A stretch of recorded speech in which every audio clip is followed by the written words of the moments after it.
경제 전망대. 미국 대선과 트럼프 프루프. 트럼프 프루프는 트럼프의 재집권에 대비해 미국의 제도와 체계가 흔들리지 않도록 대통령의 권한 남용을 방지할 장치를 입법이나 정책 등으로 방어책을 마련한다는 뜻이다. 미국 정계와 국제사회에서 트럼프의 당선이 몰고 올 외교 안보의 혼란 등 정권의 폭주를 막을 방패 정책으로 대비해야 한다는 우려가 확산되고 있다.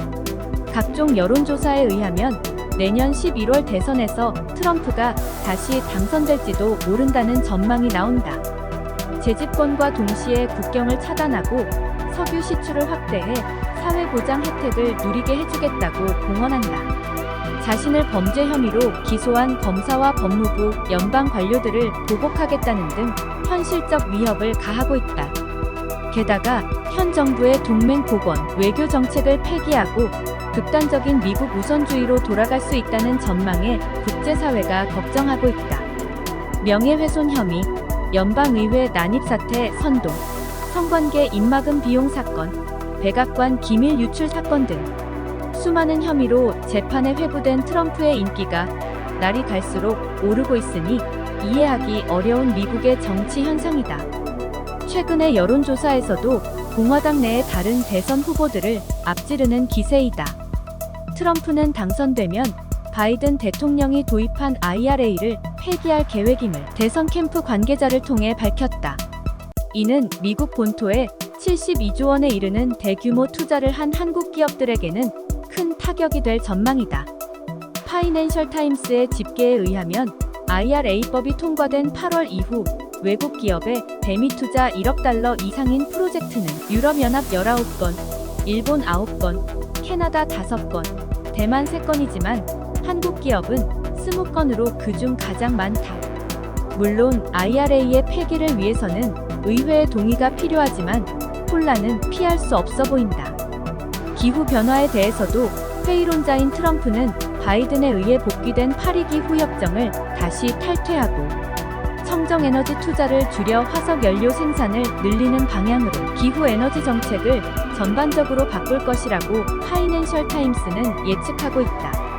트럼프 프루프를 살펴보자.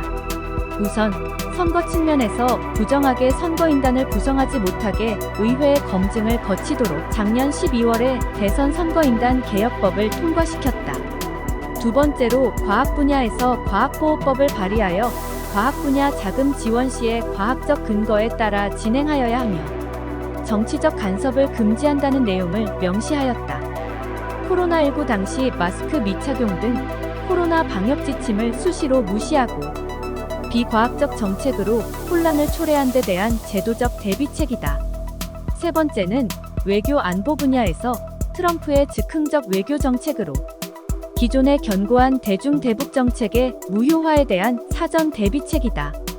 북핵 도발과 중국의 대만 위협 등에 맞서기 위하여 한미일 정상회의에서 삼각 협력을 제도화하였고 한미 정상회담에서 워싱턴 선언 채택으로 북핵 위협에 대응한 한반도 해구산을 대폭 강화하고 핵협의 그룹 창설 등을 명문화하였다.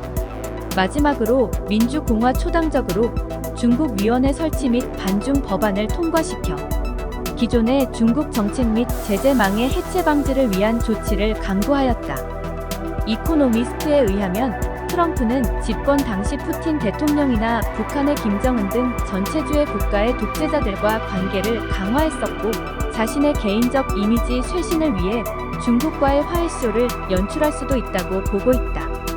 특히 그는 해외 파병에 부정적이어서 우리에게는 민감한 주한미군 철수 문제로 또 불편한 상황을 만들 수도 있다. 반이민 정책, 보복관세 확대, 동맹국과의 무역 전쟁, 전기차 정책 폐지, 러우 전쟁 군사 지원 중단, 타이완 문제에 대한 불투명한 입장 등이 세계 정치 질서에 상당한 불안 요소로 작용할 수 있다. 우리 정부도 발생 가능한 상황에 대한 긍정 요인의 극대화와 부정 요인의 최소화를 위한 대비책 마련과 실행 체계의 준비가 시급해 보인다.